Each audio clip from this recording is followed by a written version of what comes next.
Hello everyone, this is Princess Anime 64 and welcome back to my character analysis series for the City of Final Fantasy Opera Omnia. Before we begin, I do want to apologize if I sound a little stuffy. I got sick a couple of days ago, so I am feeling a lot better now though. So hopefully I don't cough or have a runny nose during the recording. So back to the video though. So for today's character analysis series, we're going to be talking about Aphmau from Final Fantasy XI. Let's get started. Okay, so taking a little look at Aphmau's profile here, her crystal affinity is green. She fights with her fists, and her main roles are melee, magic, and attacker. So if we go over and check out her stats here, so at level 1 she has an HP of 900, initial bravery of 170, max bravery of 525, attack of 175, and a defense of 170. When you max her out at level 70, her HP will reach 4,436, initial bravery is 1,895, max bravery will be 3,387, attack will reach 780, and her defense reaches 1,030. So going to her main stats here, so her high points are her attack, her max bravery, her initial bravery, and her speed. Defense is on the neutral side, and then her low point is her HP. So now we're going to talk about Aphmau's commands. Now bear with me on this because her commands do a lot of different things. So I did have to cut these out a bit when I was screenshotting these. So we're going to start here. So her first command, if we look here, is called Shield Subverter. So what this is, it's a melee bravery HP attack that grants Meneging's Wisdom for 3 turns, and it grants Automaton to all allies except for Aphmau for 2 turns. Meneging's Wisdom, this will boost defense, it boosts debuff evasion rate, and it grants bravery damage reduction, so it's definitely a lot. Automaton will also grant bravery regen, and then while buffed, bravery attack changes to bravery attack plus fine-tuning. Fine-tuning is a melee bravery attack that raises allies' bravery based on max bravery, and it grants fine-tuning to all allies except Aphmau for 4 turns. It extends the duration of the existing Meneging's Wisdom by 1 turn, and existing Automaton by 1 turn. So then here's the second part right here. So this was all of the description that I mentioned about what the buffs do. And then as for fine-tuning right here, so it will raise defense by 50%, it raises debuff evasion rate, and it also grants bravery damage reduction. As for her second command, it's called 6 Element. It's a 6-hit magic bravery HP attack that will grant Ovjang's Wisdom for 6 turns, and it grants Automaton to all allies except for Aphmau for 2 turns. Ovjang's Wisdom will raise max bravery, attack, and speed, and then while Aphmau is buffed, HP attack will become HP attack plus optimization, which is a magic bravery HP attack that will grant optimization to all allies except Aphmau for 4 turns. It extends the duration of an existing Meneging's Wisdom by 1 turn, and an ally's existing Automaton by 1 turn, and then optimization, I wrote Automaton on my script. Optimization will raise max bravery, attack, and speed. As for her Crystal 65 command, this is called Puppeteer Buff Longer. So this will raise Aphmau's initial bravery for 2 turns, and it extends the duration of an existing Meneging's Wisdom or Ovjang's Wisdom by 2 turns, and extends the duration of an ally's existing Automaton, Optimization, or Fine-Tuning by 1 turn. Alright, so now we're going to talk about the extensions here. Again, bear with me on this because there's definitely a lot. So for Shield Subverter, when you're using Shield Subverter, this raises the party's bravery based on Aphmau's max bravery. Bravery hits go up to 4, it raises total bravery potency, and the bravery that is stolen overflows up to 150% of max bravery. Now, for Meneging's Wisdom, this will slightly improve the bravery damage reduction and the defense boost effects. It improves debuff evasion effect and extends the duration by 2 turns, and it improves Automaton's effects. And over here on the bottom, it says that when you're using Bravery Attack plus Fine-Tuning, this will slightly raise bravery granted to allies. Fine-Tuning will improve the bravery damage reduction and the defense boost effects, and it improves Meneging's Wisdom effects and extends allies' Automaton by 1 turn. So as for the 6th element extension, I don't know why I said that, 6th element, it will raise bravery potency, stolen bravery overflows up to 150% max bravery, and it will deal splash damage to non-targets. Ovjang's Wisdom will improve max bravery and attack boost effects. It marginally improves the speed buff effect and extends duration by 2 turns. It moderately improves the effects of Automaton as well. And when you're using HP attack plus optimization, bravery hits go up by 2. This greatly raises total bravery potency. Optimization will improve max bravery and attack boost effects, and it marginally improves the speed buff effect, and it will extend Ovjang's wisdom by 1 turn, and extends the ally's automaton by 1 turn. Okay, so now we're going to go on to her gear, and again, with the commands and extensions, it's going to be a long one. So her 15 CP is called the Poppet Katar. So when using Shield Subverter, this will raise bravery potency. It raises bravery based on 30% HP damage dealt. It improves the effects of Menejing's wisdom and extends duration by 3 turns. It improves the effects of automaton and extends the duration by 2 turns. Now, when you're using bravery attack plus fine-tuning, this will improve fine-tuning's effects and it extends its duration by 2 turns. Next up, we have our 35 CP weapon, which is called the Pygmasainti. Forgive me if I butcher that. So when using 6th element, this will increase the bravery potency and it lowers speed for 4 turns. It improves Ovjang's wisdom and extends its duration by 3 turns. It improves automaton's effects and it extends its duration by 2 turns, and it lowers action delay.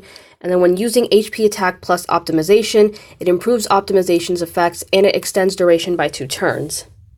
And lastly, there's her 35 CP armor, which is called the Puppetry Tobe. This will add 110 to Aphmau's initial bravery, and it adds 72 to Aphmau's attack. Alright, so as for the artifact passives you want to go for, in terms of, because Aphmau's commands play a role with her stats, you definitely want to go with attack and max bravery as for her stats.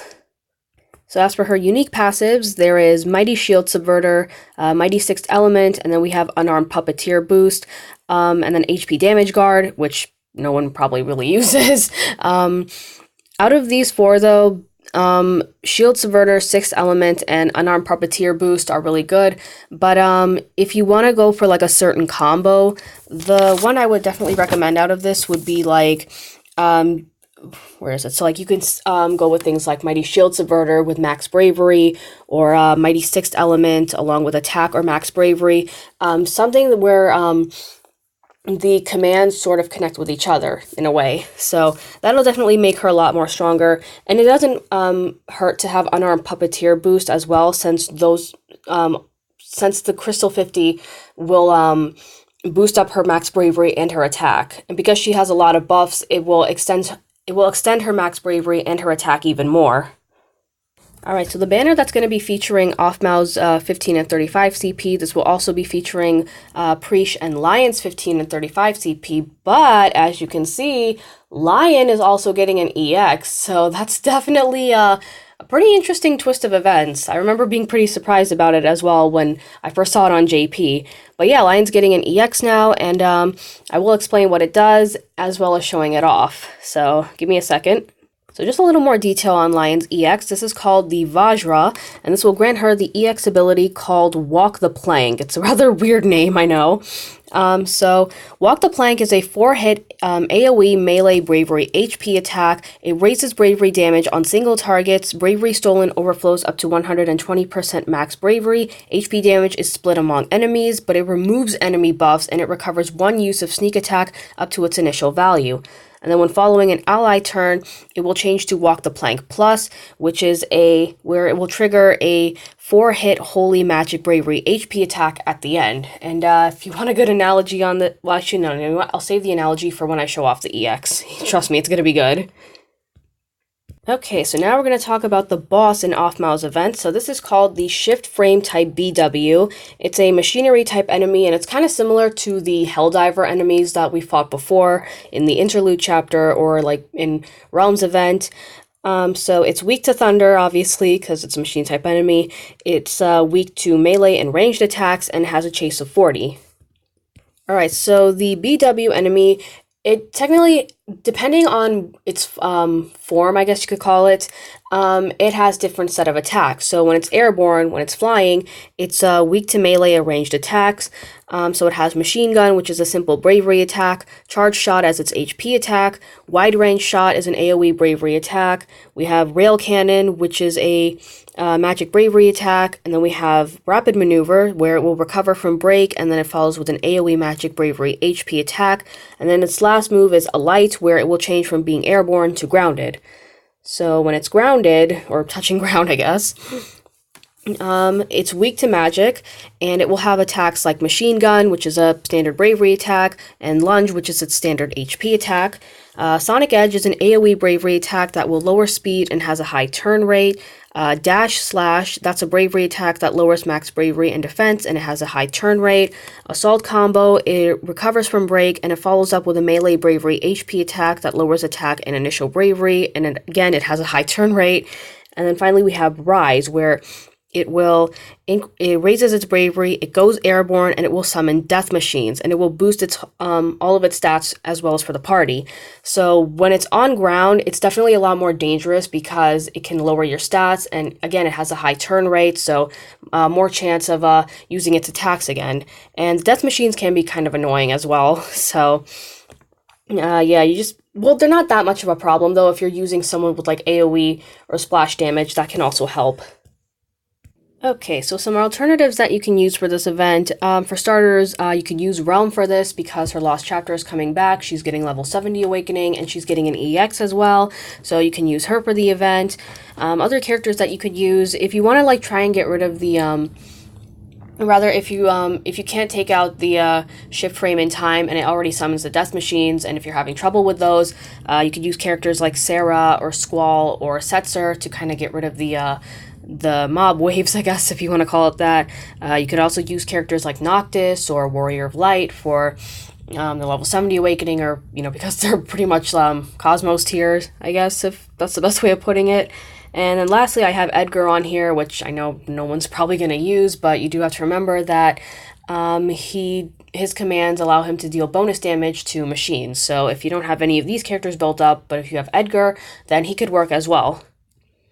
And lastly, your summon of choice for this, it's no surprise, it should be Ramuh for this event, but if you do want to, if you can get it done quicker, then, you could use Sylph or Chocobo as well for the event. So that pretty much covers up everything for about Aphmau. So now I'm going to head over to Opera Omnia JP, and I'm going to showcase Aphmau's commands as well as Lion's EX. So give me a quick second. Alright, we're back now in Opera Omnia JP, and I'm going to be on the last node for Aphmau's Lost Chapter. Also, as you can see here, I have Aphmau's EX. Yeah, so she does not get this. Remember, she doesn't get this when her event drops. She gets it on her Lost Chapter banner. So if you do want to build her up in the future, build her up sometime soon, you're gonna have to wait until her Lost Chapter banner to get the EX. And speaking of EX, so here's my lion right here, and I recently got her EX, actually. That's why it's not MLB'd yet. But we're going to start off, and well, let me just make sure I have the, there we go. Oh dear. Okay, it's back. Alright, so I'm not really going to do much with Preach, though. I'm mainly going to be showing off some of, what is it? I want to show off mainly Aphmau stuff. So I'm going to start off with Shield Subverter.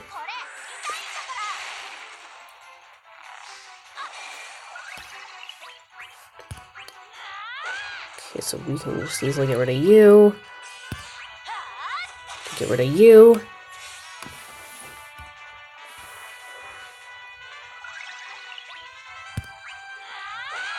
So our Preach can just make short work of these enemies. Alright, so now we're going to, so right there, her bravery and HP attack have changed now. So now we're going to do 6th element. That's honestly a really pretty looking attack.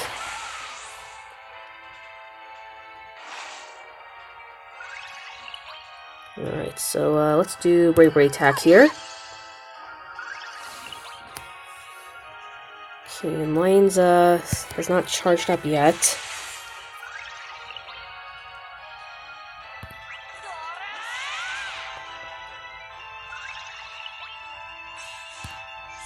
Do a little powder keg right there just to raise up her max bravery.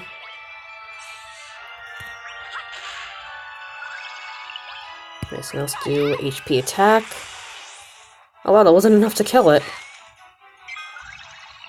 Oh, I heard the oven ding.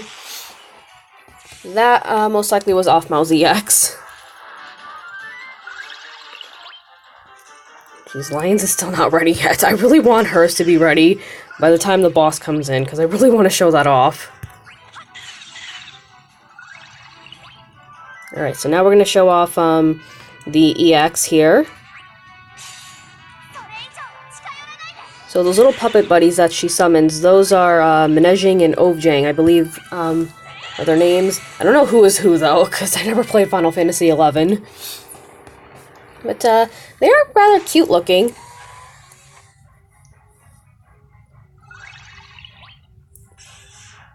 Now when she attacks, the little puppet buddies help out as well, which is really cute.